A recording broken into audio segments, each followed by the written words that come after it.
we didn't see a picture of it, you gotta believe that Jeff Ward was pulling a little stunt out there, out of the range of spectators.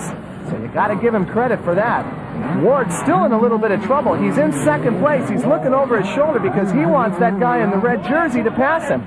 That's that Yamaha rider, Russ Wageman. They're moving closer to the finish line. There we have the checkered. Ryan will take the win, so he'll have to start the main event in that second wave. So will Bailey. Bailey came up into second when Ward stopped behind the peristyle. Ward will finish third, and that's exactly where he wanted to be. I came here to watch people race.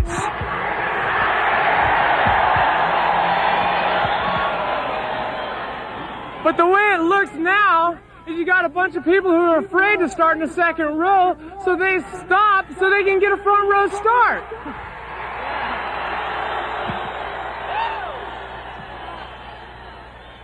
If this is a race, then let's race. If we're going to have a motorcycle show, then all you people can go home and we can putt around a track. But I'm sorry for the way the people that I race with act, but I thought they were more professional than that. You've heard the bottom line. If you're a racer, you want to win, and you win any way you can, but you win within the rules. Jeff, you're within the rules. So what's been going on here? Well, as advertised as Europeans start front row, Americans start back row. That's how we came here. Then we get here and find out there's a qualifying to make the front row and back row, and it's just not fair, if some guys go out there and sandbag, which I wasn't the first one to do it, and I'm not going to start in the back row and have another manufacturer win the race because of it. They'll get all the glory. So of course I have to do the same thing, and that's the way it went with a couple of riders. So then they changed the rule and make it one-man starting gate, which gives me a bad position on the line anyway. So, fair's fair. I'll start from the back row and see what I can do. I just don't want to get hurt out there, but I'll give them a run for the money. But it's going to be hard to catch, David and Johnny because they're going fast, but I'll give it a try. Okay, why'd you come in second? Was it you or Rick Johnson gave a pretty emotional speech? Yeah, well, the whole thing started out, I was in the fourth heat, and I was going to wait and see what everybody did because it's foolish with O'Mara doing that in the first heat for somebody after that to try to win the race with O'Mara in the front row. And I thought Johnson was pretty cool about it. And as soon as he saw the guys were doing it, he came down and said, everybody feels the same way. It sucks. It's horrible to turn out that way. It's a joke. But when everybody was booing the riders that were doing it, and I think those guys that don't have quite as much respect, the spectators for them, I thought, I'm going out to win this heat race. And on the second lap, I came down the peristyle when my rear disc brake failed. I had no brake. He thinks I'm riding around slow. I was doing the best I could to stop for the corners, and I went ahead. I saw Ward sitting there just waiting for me. I went ahead and did it. I'm going to try to win this sucker from the back row. Down in the starting line as we prepare for the start of the World Supercross Finals at the LA Coliseum. The gate's down. The first wave you can see on the right hand, the second wave on the left, and Jeff Ward streaks to the start. He's got the whole shot right off the bat. Uh-oh, a little contact up on top. That looks like Ron Lachine, who went off the track and is in the infield right now. Talk about a serious blow. You end up at the back of the pack at the very beginning of the race. It's awful tough to get around 19 other riders to regain the lead, and that's exactly what Lachine will have to do. Now, focus your attention on the leader, Jeff Ward, number 2. This year, he was crowned not only the champion of the 250cc outdoor circuit, but he was also the champ of the year-long Supercross circuit here in motocross. And at the end of the first full lap, the green flag is out. Jeff has got himself a comfortable full 1 second lead. Back behind him, the very first guy who was caught sandbagging, that's Johnny O'Mara on Team Honda. Back down the peristyle, 90 feet from top to bottom, the only place in the entire country where we have an uphill and downhill. There you can see our two front runners as they're working on lap number 2 of a 20-lap main event. It's this race here upon which all of the marbles are thrown out. The points, the money, and of course all of the prestige, not to mention the first ever Rodeo Cup. By having all of the top finishers in the qualifiers start in the second wave. Whoa! Down on the track, that's Ricky Johnson.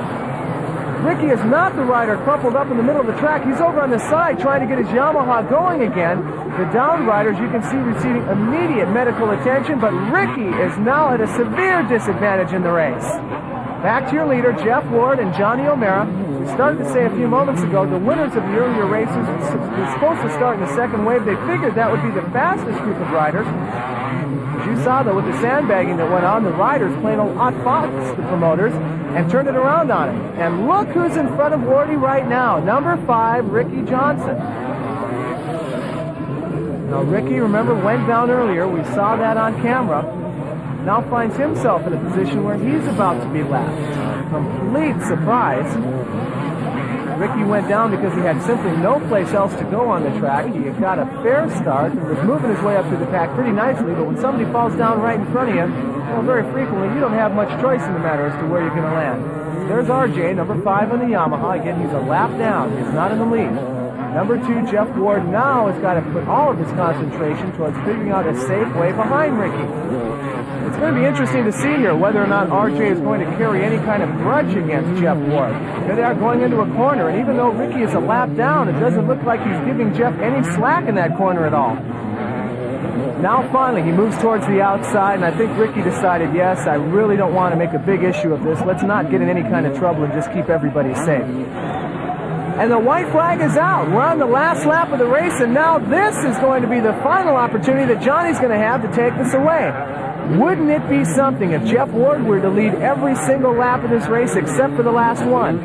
Well, that's the idea that Johnny O'Mara has in the back of his mind right now. As you can see, the Coliseum scoreboard reminding the 50,000 fans here that there's just one lap left. Team Kawasaki, they've stuck with Jeff Ward through thick and thin, and this year, of course, winning the 250 National Championship and the Supercross Champion. And now, Johnny O'Mara, number 3, really putting the gas on like he has not all race long. O'Mara is closing to within a bike length and a half, drops down to 2 bike lengths over the whoop-de-doos. Here in the rocker section will probably be O'Mara's best chance as riders have the opportunity for 2 different lines here. No, instead O'Mara plays it safe and follows the same line. That means it's going to be the last corner. That'll be his last chance. Johnny O, he's a little too far outside to have a good shot at it, and sure enough, it's not going to happen. Jeff Ward takes the checkered flag and the win. However, the series win for the Rodeo Cup will go to number 24, Jimmy Hawley. Jeff Ward, the winner of the main event here tonight at the Los Angeles Coliseum, but all the marbles in the Rodeo Cup will go to this man right here. He was the runner-up in Sweden, the winner in Spain, 5th overall tonight. However, he beat John Vandenberg, shaking his hand right there, and he will win the prestigious Rodeo Cup. Jimmy Hawley. This is it, Jeff Ward, the World Finals of Supercross winner. Jeff, how was it?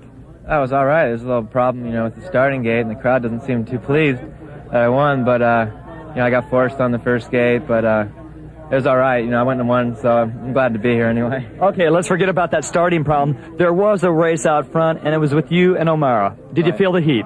Yeah, Johnny rode really strong. He was there the whole way, and I was a little tense at first. I was a little tight, and I started loosening up towards the end. I opened up a little bit. A few lappers got in the way at the end there and closed Johnny right on the back of me, but I held on. And it's just a good race for me right now to get ready for next year because I know what I can take from him. Okay, everything's over and done. Would you do the same thing? Would you start on the same position? Would you do the same kind of race? Yeah, I definitely would. I wouldn't be up here if I wasn't, so I have to be happy with that choice. And I got kind of made for me, but it's all right.